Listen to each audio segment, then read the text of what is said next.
my name is Beaton, and today I'm doing my speech final on how epilepsy can affect a child's life. I'm incredible to talk about this because I myself have had absence seizure epilepsy since the beginning of my 5th grade year.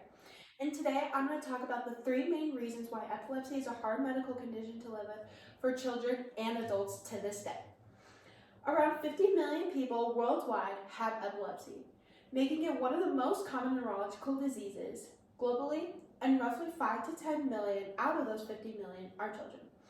Epilepsy changes people. It sculpts us into someone who understands more deeply, hurts more often, appreciates more quickly, cries more easily, hopes more desperately, loves more openly, and lives more passionately. According to the World Health Organization, it says up to 70% of people living with epilepsy could live seizure-free if properly diagnosed and treated. The risk of premature death in people with epilepsy is up to 3 times higher than for the general population. I have had absence seizure epilepsy for the past 6 years, and I will most likely have it the rest of my life. Today, I will be discussing how epilepsy can affect a child's life by the tests you have to take, the stress and other emotions it causes, and the effects it has on your day-to-day life. First, epilepsy is a hard medical condition to live with because of all the tests that you're required to take. And there are 2 main tests, which are an EEG and getting your blood drawn. Let's start with the EEG. According to Mayo Clinic, an EEG, which also stands for electroencephalogram, are results to show changes in brain activity that may be useful in diagnosing brain conditions, especially epilepsy, and other conditions that cause seizures. An EEG is a test that measures electrical activity in the brain using small metal discs, which are electrodes, attached to the scalp. You are required to stay up till 12 a.m. and wake up at 4 a.m. the next day, with no sugar and or caffeine. In the test itself, they make you do 3 main things. First, they use a flashing light to see if flashing lights are the reasons you have a seizure. Second, they make you blow on a pinroll for 3 minutes straight to see if breathing hard or getting exhausted like that makes you have a seizure. And that one is the worst one. Third and finally, you get to go to bed after you basically got no sleep.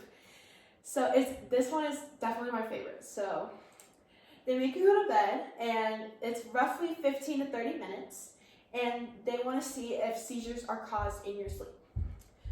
And with your blood draws, you are required to get those around 1 to 2 times a year, and this shows the vitamin D levels in your blood. According to Science Direct, if you lack vitamin D, it is higher for you to get a neurological disorder. If you have had epilepsy, your vitamin D levels are insufficient.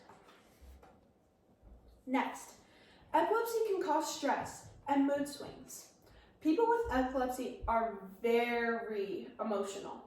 And the common emotions are depression, low moods, and stress. First, depression.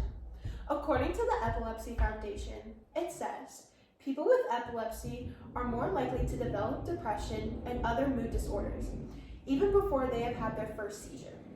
This suggests that the brain changes that make a person susceptible to seizures also make them more susceptible to depression than the general population.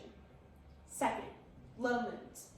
People with epilepsy are very common for people to get emotional over a lot of things because that is just what our brain is triggering us to do. Lastly, stress. According to epilepsy.org.uk, it says people with epilepsy can end up in a cycle where stress triggers seizures and having seizures causes further stress. Taking active steps to reduce or manage stress can help break this cycle. It will help your well-being and may also improve your seizure control.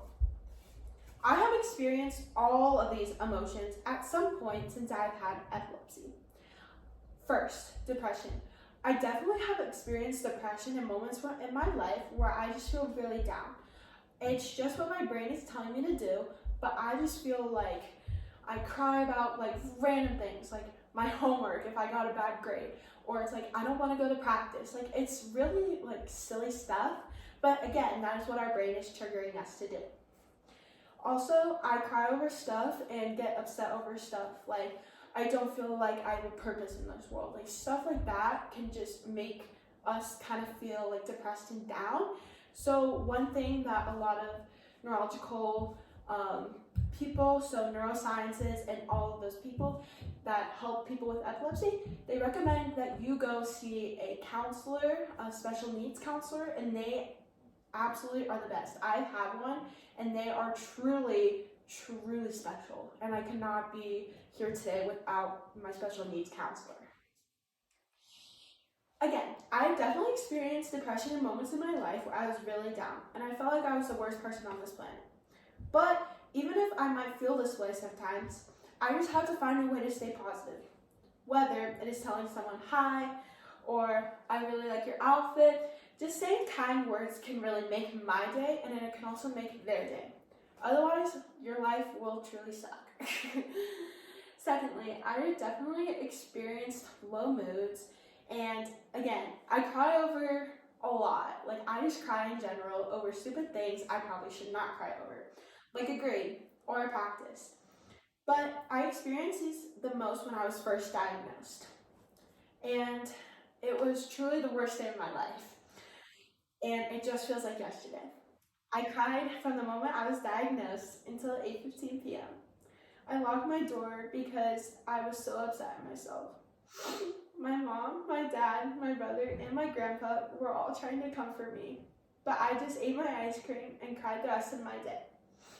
I definitely have experienced stress because I get stressed over everything.